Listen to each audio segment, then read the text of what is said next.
Welcome to clear last head standing চ্যালেঞ্জে। খুবই simple challenge. Head দিয়ে বলটা আকাশে রাখতে হবে, যদি বলটা মাটিতে পড়ে যায় তাহলে সেই মানুষটা আউট হয়ে যাবে, যদি খুব বাজে কোনো পাস হয় তাহলে আউট হয়ে যাবে। দেখা যাক সিরিয়া পাবলিক স্কুল অ্যান্ড কলেজের ক্লিয়ার লাস্ট হেড স্ট্যান্ডিং এর উইনার কে হয়। 3, 2, 1 শাবাশ, চলতেছে।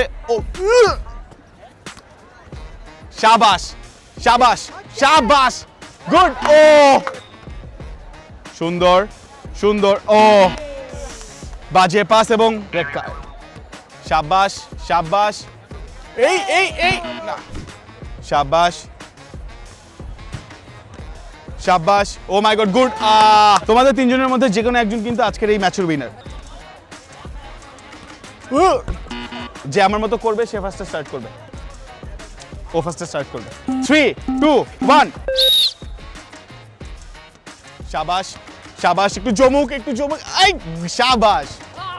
দ্যাট ওয়াজ আ বাজে pass. Clear Men last head standing এর উইনার আমরা পেয়ে গেছি এবং উইনারের নাম হচ্ছে জাহেদ ওয়ালির জন্য একটা গিফট। মুনতাকিম অনেক ভালো খেলছে তাই মুনতাকিমকে আমরা একটা গিফট দিতে চাই। ক্লিয়ারম্যানে কেউ কখনো খালি হাতে ফিরে যায় না, তাই ওদের সবার জন্য রয়েছে গিফট হ্যাম্পার।